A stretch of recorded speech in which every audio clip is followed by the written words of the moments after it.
সকাল সকাল দুই ননদ ভাবি মিলে চলে গেলাম ফুলের দোকানে ফুল কিনতে। সামনে পহেলা ফাল্গুন ছিল।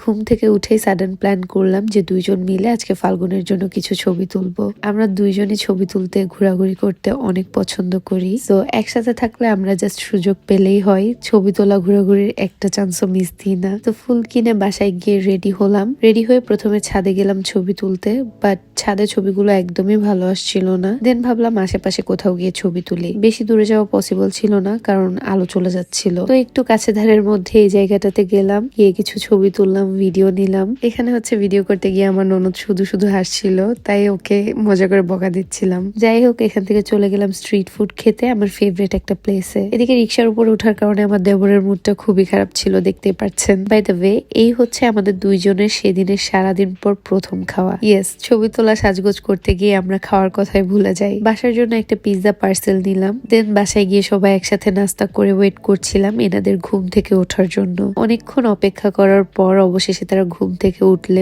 বহু কষ্টে তাদের সাথে ভালো কিছু ছবি তুলতে পেরেছি। এরপর ভাইয়া বাহিরে থেকে ট্যুর থেকে এসেছিল, সো গিফট খুলতে বসে গেলাম, আর আমি সুন্দর একটা কাজের জিনিস গিফট পেয়েছি। তো এই ছিল আমাদের সুন্দর একটা দিন। Thanks for watching.